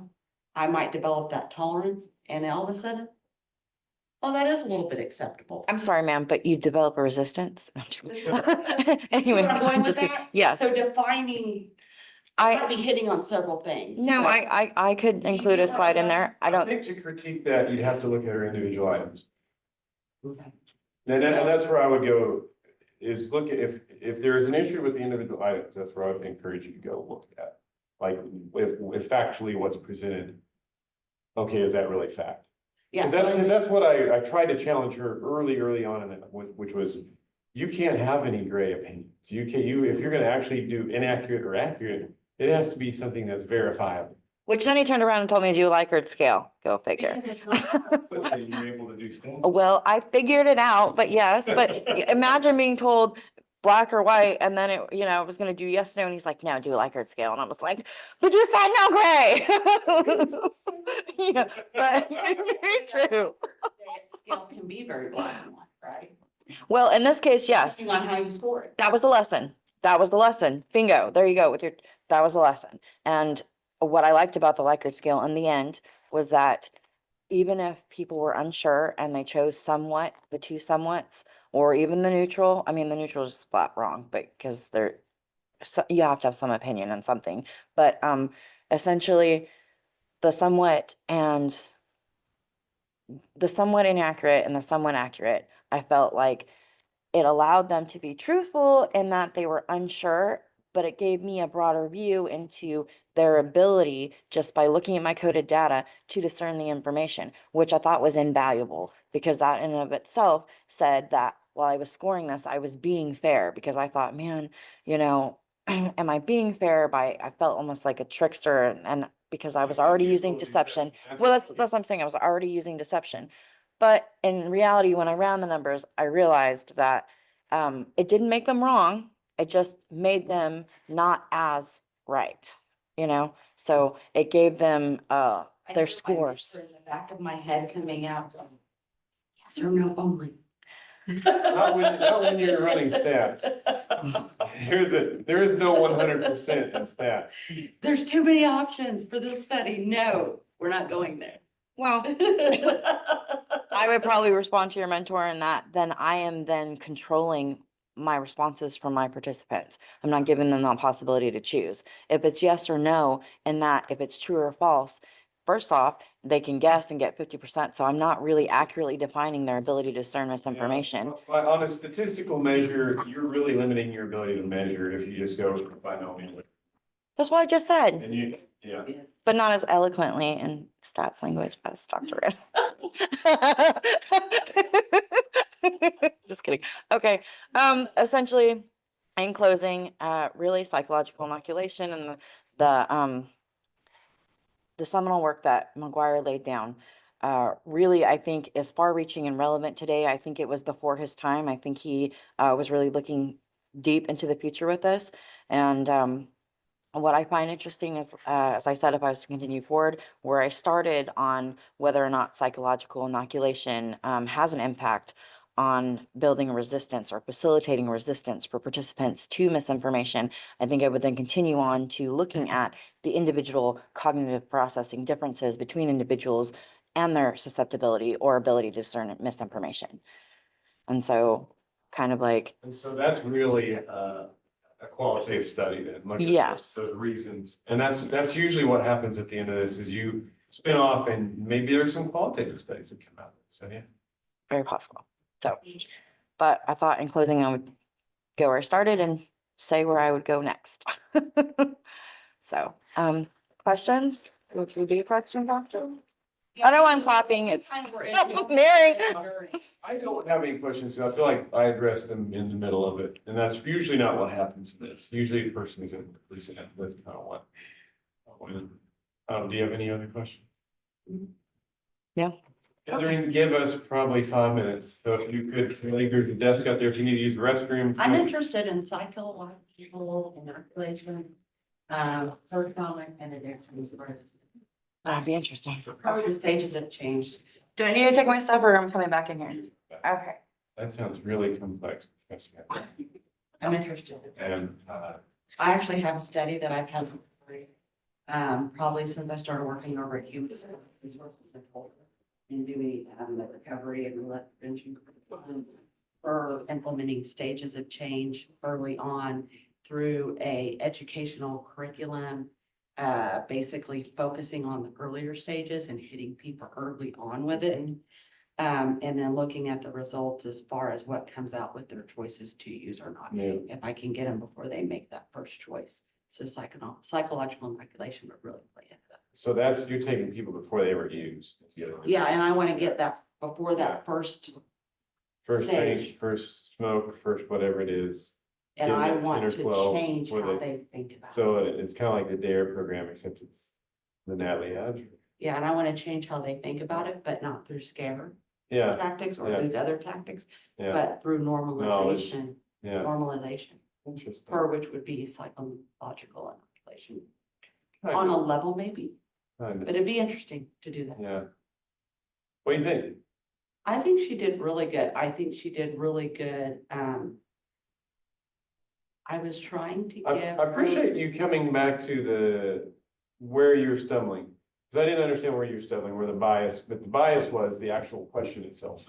And so I think that honestly, if you, like, I haven't spent a lot of time looking at this since you put it together, like in the research, like way back to a couple of years ago. But I don't think it's changed too much. It really was supposed to just be something factual, like this is swag. And I think like if she would have done a slide On that. on that section and given like some example questions. I think she thought she was doing that, but it's hard to see with this, with the experimental and control group. That's what I expected, but it was really hard for me to see that little phone thing that was going on. It was cool. She embedded it in, as I could have done that into this, like. Yeah, like yeah, whatever she did there, that. She I could have did. done that with making it come to life on the. It seemed very busy. So for Yeah. me, It's her mind. yeah, so I think I was trying in a way to challenge her presenting wise, which is something I was taught when presenting research. How do I bring it in where I can sit in front of you Well, in a short amount of this- time and get my point across? this is an hour and 45 minutes long. Yeah. This needs to be in an hour. Yeah. That's gonna be my biggest critique. So maybe that's why. I felt like you and I fed into that. a bit. Yeah, we did. So I don't know that we could easily. But I can that tell up. her that's, we need to, And you gotta think like, for me, I was presenting research at the bachelor's level through the master's level, going to Florida, going to all these places. And I had to be on concise it, and and this has to specific. be the. in a main time bullet frame. points. Yeah, And so for me, when I'm sitting here listening to this, my brain is just everywhere. It's just too busy. How do we narrow it in? And then also, how do we look at the instrument a little bit more to address the confounding variables? Because I felt like that was confusing. I don't know if I'm saying it correctly, but that's what I. was hung up on. yeah, to actually see the questions. I think I think she intended to do that. Wrote that in there because Yeah. she put like question Yeah, 2 and 13, and he was like an example of a question. And at the time, I just kind of skimmed over, because all I did Yeah. was read his cover. He wrote a little bit on her title page. I didn't look through the paper. But that is what was screaming to me, like, I want an example of your question yeah. and maybe less. Well, to help assuage your dissonance that's coming up for you, how do you know if this actually, you're measuring what you're trying to measure? Because that speaks to the validity of the whole study.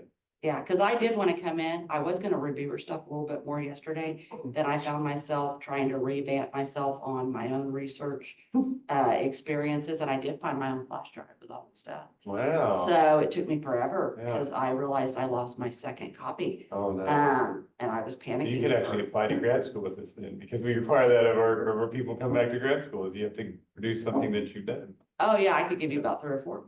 But basically, I was like, you know what, I'm not even gonna do it because I'm just gonna go in there as this is my first experience versus just back when she asked me to be on the committee, I think I briefly skimmed it. Yeah. So for me coming in, if I was sitting Well, in one of our If, research fairs or if something, we it do was too this much. again, it needs to be much more concise. I know that, you know, we both have had a relationship with Heathering outside of this because, and that helped add to the length of this, but it definitely, you know, as you and I go forward in these are typically an hour, 50 minutes. That goes dissertation too. You need to get to the, like you said, you need to get to the point, quickly. It was just, And- it was just too big. It was too, big Well, I think that's her mind, is that she's gonna have to learn. and even as she teaches, I think that's my main critique is just really gotta pick out that you're very interesting. You bring up very valid points, but to get anywhere in teaching, you have to keep your bullet points there and keep your audience on those things. Other than that, I mean, she didn't quite understand Kruskal Wallace. I'm gonna talk to her about that. The way she spoke to it wasn't accurate. Mhm. To her pilot study. And if she's gonna publish it, I definitely want to look back over that. She's still a little bit green with the stats, and that's okay. Because at the end of the day, she did, run the t-test appropriately. She found the appropriate t-test to run. Probably want to look at her regression again, but I think it looked like it was okay. She's speaking to these cognitive processing ideas, and that might be worthwhile to pursue. I don't know. I think, yes, but it's gonna have to be very well defined. Yeah, I agree. I That's- mean, 'cause that's- that could just be, And that's for another research committee. yeah. Let's not even go. Heatherine, come on back.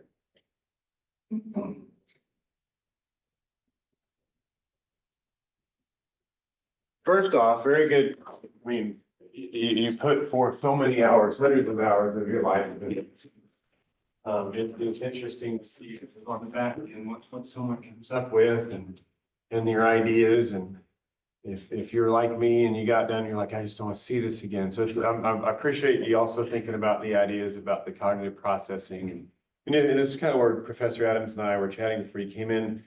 You know, that's probably something that could happen, and if you choose to, jump off, really well defined, really going back in, I know that's another piece of research that happens and you go back in and start looking at literature again, but really kind of getting down to okay, what am I looking at? And I don't know what kind of like qualitative design, I don't know whether that would be grounded in theory. I don't, that would, you'd have to really. I think it probably have to be grounded in If theory. you get that far, there are a lot of books that are helpful that are written in a way that, okay, here's like 12 different qualitative procedures. Which one of them do I choose?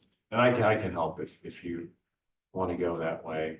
Yeah, because it's just so broad, so really well-defined, starting with a point. I know from my research, I did 3 consecutive studies that piggybacked each other. And when I did my master's thesis, which was the 3rd one to follow up on the previous 2, me and my mentor, we kind of sit down and we thought about it. And there was a lot going on for her at that time, a lot going on for me. And it was like, hey, I think it was kind of done right here. We kind of pushed it and took it somewhere where it didn't really need to be. Which we didn't get the results we wanted. We didn't get anything we wanted out of it. And so we were looking at ways to do that. And so that's where I think if you're going to take this another step up, really finding it and where you're going and bringing it in, because that's just such a broad.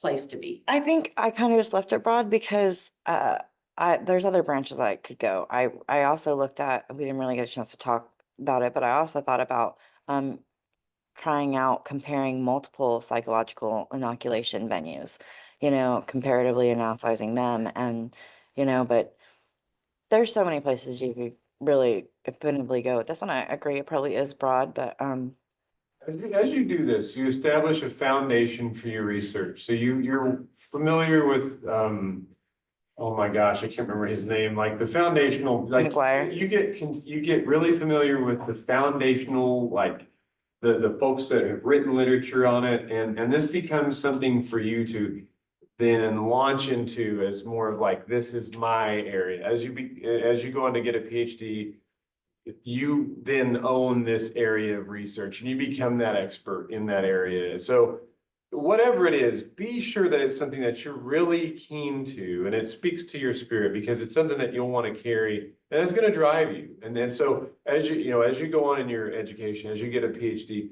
think about like, okay, what is really something that I'm super passionate about that I can spend, and then you kind of become the expert in that area. And that then forms, so like you have a research agenda. Agenda is such a hard word, but kind of a research Focal point. focus, and that like in your it's not an itinerary. There's something like your plan, and you present that if you go like you got a job in higher ed. If you go talk about your scholarship, your teaching, your service, those are your 3 pillars in higher ed. As you talk about your scholarship, hey, this is my area of scholarship, and these are the branches that I'm interested in. And institutions want to hear that, because a lot of like your research institutions, your R1s like OU, OSU, they want to see, okay, what's somebody going to bring to the table to us? And even a little teaching institution like us, I want to see what somebody's interested in, because that's their philosophy. That's what's going to be imparted to our students.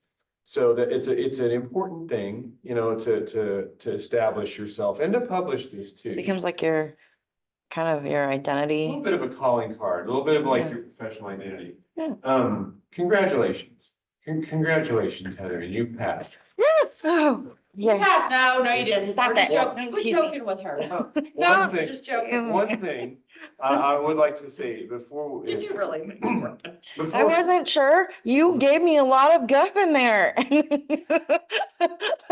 Before you publish, I definitely want to look over the stats. So one thing I will say, I Yes. wanted to tell you that before, you don't understand the Kruskal-Wallis, and that's okay. Well, It's okay. I'll go back to you. I know it's in the pilot. you explained it to me after I did it, but basically, It's okay. Don't explain it now. We'll go back to it. It's okay. no, I get it. I already knew, but honestly, that was what I did when I verified it, when I validated I it. think it maybe went, But that wasn't necessary in the validation process. That was just something that I did for giggles. yeah, that's really more of an ANCOVA and ANOVA for non-parametric. And so it's not a correlation. And so that's not really something that we run to validate the pilot. No, I didn't run it to validate. That was something that I just did. That's why I said after I validated it, I just wanted to see, because we hadn't really gone that far, because in that particular study, which I didn't include, yes, but we included our outliers. There were a lot of limitations in there that didn't need to be there. There was a lot of data fudges that I made. So for that was just something that I wanted to really look at and see if there had been. Just left it. Well, I probably should have, but like I said, Yeah. I threw this together. And so this is our. I've never done this before. This is where I learned. You nailed it, and I saw his light bulb, and then he connected with what I've been trying to say. Go ahead. This has to be shorter, okay? And so if you do this for dissertation, this has to be 50 minutes. Your committee is gonna have 45 or 50, and we drug it out. I mean, you both know us. And so, like I said, usually the questions are reserved for the end, and I think I had 40. I think they said, get through 40. So I had to really pick out, like, this is it. This is what I've got to focus on. I can't go off. I'd love to talk about this, but I can't. I've got to stay honed in. And I'd say this even as like, as you go on in education, as you teach, as you design your PowerPoints, really stay focused in, because you're super interesting. Your brain has a million thoughts in it. I love to listen to what you have to say. and your students will too, but to be effective with that teaching time, really, have those 4 primary slides with those big, bullet points of information. And that's what, and then if I've got extra 5 minutes, I've got a cool story to tell you about this or about that. And that's where you really are an effective educator and, in this process. And that's where I was having a hard time connecting and getting clarity on what you were trying to do. Okay, So what I I'm don't quite saying is, understand what- he's saying is like. because I specifics, was going on like where I was tangents. pulling, like confounding, and what about over here and here, and what were your questions, and all this is like, there was a lot of information on the slides. For one, like within the PowerPoint. And whenever we were talking about it, then it brought up all this other stuff. So just being more specific in the information that you present written and verbally. So then what would you take out personally? We'll talk about that outside of the recording. Okay, okay. Anything you would take out personally? That's the kind of feedback I need, like, that's what I would like, because And you. I would like to hone it in. Yeah. No, I think one of the big things for her getting hung up with, like, on the bias was the actual questions. And you tried to do that oh my gosh, embedding those into the slideshow was fabulous. Like, people would actually saw like the recording, like that I couldn't have done. I don't know how you did it, how you pulled it off. I probably could with about an hour on a PowerPoint slide. But, that I think could have been done very simply, like showing 2 sample questions. Like, here's a sample question for the psychological or the emotional, or, those categories we talked about. Like, just showing 1 or 2, and that way it steps her in. Because I think that's where she was getting hung up, was how do you know that information's not biased? It went all the way back to where, I said, this has to be wholly true or totally inaccurate for somebody to actually do this slide. Okay. And so it was really hard to see from our vantage point On the slide, you mean, using the video. oh, well, none of that information was accurate. That was the point. But I couldn't didn't get even that. Yeah, I didn't see get it from it. Yeah. You couldn't see what it said? Okay. Well, I could have enlarged it, Well, I but thought you were playing it. I was playing it, but you can enlarge it. It's like sure. So like when you initially said you were gonna embed it, I thought it was like a section that we were gonna fully watch. And like, it was a couple minutes and we were gonna watch each. But like for a doctoral level, like he's right, it would be better just to have the question there. And whenever you do your results section, like Dr. McMillan had said, now I get what he's saying. Now I get what he's asking. When you first asked me, and you're like, what does he mean by this? Remember? Whenever I gave you the feedback and you said, what does he mean by this? And I was like, I don't know. Now I get it. He was like, give me an example of the question. That was why. But I can't, that's what I'm saying. I can't give you an example of the question because you have to see the picture. That's what I meant by I don't understand that, because you're looking at something and judging if it's accurate or not. It's not necessarily a question. Sometimes it's a news article. Sometimes it's a, Yeah. well, no, he had a section that she's responding to that, I said questions 1 through 13, and he said, what are the questions? And they're not true questions there, which she did say to add that in there, which I will, but, cite to rate, like, but I mean, like, okay, I sent this to me just in case we had questions. I sent this to me. So I can show you, but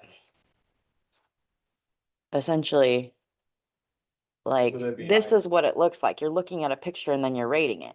You're reading something So those are and the questions. Question So one. those are, yeah, those are the Yes. questions. So when. so they're not really, I don't know how to write, I don't know how to cite an example of that. Well, that's Yeah. where, like, is it factual, is it not, would come in to where I was. That's what I'm saying. I've fact checked these on Snoops. So I had to go. Well, I think the point I can see like a vague picture, but like, because, when and maybe you expected us to read the paper, which I looked at these originally, and so it's been a while since I've looked at them, and you may have changed them, but, Well, when we made it, like, I couldn't, okay, so I asked you this when we were grading as your student. aid. It has been a couple of years. But I don't have actual questions to list in appendices, but I could screenshot every single one of these, but that would have basically been like 3 or 4 appendices continued, because these are cite and rate. So like, I'm still, I think her point is just, yeah, so that's pretty big, and so that's pretty, so like scrolling down, it's like, well, I guess you can't scroll. yeah, I can, because that's what I So did. like say, So like, There it is. say right there, just this one. mhm. If you took just a screenshot of that. Or Yeah. you just. And then copied that and way it pasted simplifies it for her as an audience member. So should I do an appendices of series and then go see appendices something in the question This section is- when this is discussing? Feedback on like. Giving that information within your paper for people reading it, or within your presentation if you're going to present again, or if you take this further. That would help me connect with what I was getting. Cause that was really a hang up for her, and I see I the was point. just, Because you and I had the pre-existing. Yes, I know what these are. yeah. Her as an audience member, she had no clue what you and I had. I was said. like confounding, like the whole time I'm sitting here, I just had How confounding. does variables she know ringing in that's my true or head. not? How does she know that's like, maybe that's bias, maybe, and that's where she's coming up with that bias. And then word. especially if you bring up like stuff that's going on today, like Trump or whatever, we all have biases around it. I think that's. And then that's also like for your audience gonna be a hot spot. Yeah. Well, I- but amongst a that's the friend- point though. They're utilizing these hotspots for What misinformation. I'm trying to tell you is, I think in the as- survey, it's fine. When you're giving a presentation, I think you can turn your audience off. Like that's what I'm trying to say. I know I intentionally will say something in class occasionally because it's like so blatantly, like this is psychological, this is in the news. Whether somebody gets offended by me, that's their thing. But I'm gonna, as far as what I see as a professor and doctor, I'm gonna pick. But if you're in this like sort of audience, I'm fine with you mentioning that. We've known each other a long time. She's fine with you mentioning that. Finding a more, for lack of a better word, innocuous figure. Let's take the Prime Minister of Canada. And so some people might even say, oh, the Prime Minister of Canada is polarizing because they're a political party. Yeah. And so I don't know. I get what you're But you saying. get where I'm trying to zone it in. I think somehow Well, we're disconnecting what on I'm that. asking, so if I choose to continue with this is what I'm asking on this feedback. I'm not connecting, maybe it's because I haven't had sleep, but essentially, I'm not connecting because I have fact checked all of these through the Snoops, which I do discuss in the thesis and the instrument section and the methods, as well as in procedure and the I design. think, like giving an example of the questions. So within the paper, like that's what I'm asking. In your presentation.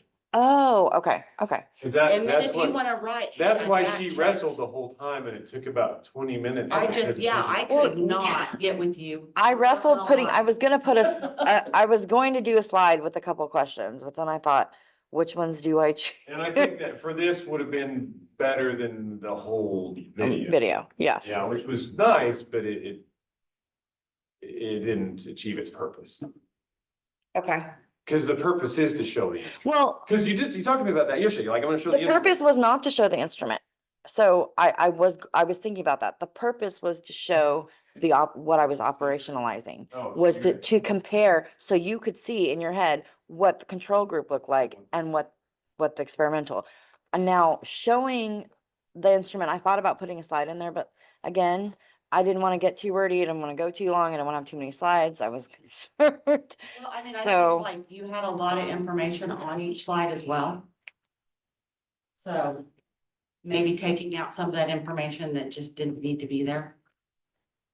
Yeah, and there were some things like the Crisco Wallace, like the one. Okay. About the And that potential kind of got variance, him hung up. and like the potential outlier, and so, again, be real. You're clean. learning. Be real clean. Well, I would rather take off than have to add. I want to be transparent. So that's what I did. So I You agree. have a gift. There's some You stuff have a gift that I could take that off. also can get you, like you have so much information and you can retain so much information. You have it in here. And you want to make sure everybody knows that information, and that's great. But because you don't need it as a visual aid personally to present, less is more. As far as the cleanness of your slides, to help people connect with your study. Okay. And if they want to know more, they can read your paper. Where I'd be more concerned about this, Heatherine, is I'm talking to you about, Like your PhD defense. like, you are, I can't believe how poorly written this is. I can't believe that you actually considered this to be an experiment. I can't, and so that's where I'd be much more concerned and where I'd be like, oh my gosh, I haven't passed. The reason I said you passed early on is you exceeded expectations. Yeah, you did. What you need. We're giving you ideas to improve. No, I get that. And that's why I'm trying to, because I'm gonna, wherever I put my notes. Oh, right here. So I will be looking at them and I'm gonna redo it because I wanna, We don't No, want it redone. I wouldn't even. I'm not read, that's not for you. You don't get to say that. I get to say that. I get to make the edits because if I don't, then, that's a process for me of cementing your feedback. It's a feedback loop. But no, like I want to go through and do some of the stats, like the time split. And then you had, You don't have to do that time, no, which I'm going to take off the other slide. no, I don't want to see that as a chair. You don't get to see that. Well, I might bring questions to you. It's called a split half comparison. It's Yes, okay. I wrote it down. And I will research When it. you We have a report page. it, I will put questions for you too, regularly today, but my stuff's locked in the office, but I can ask you when we get to the office. Okay. I exit everything. Is that okay? Oh, no, it's still recording. FYI, still And the recording. confirmation date is August. I did, get covered on that. So, I mean, I can issue a grade, but the actual degree conferment date is August. So it should still be.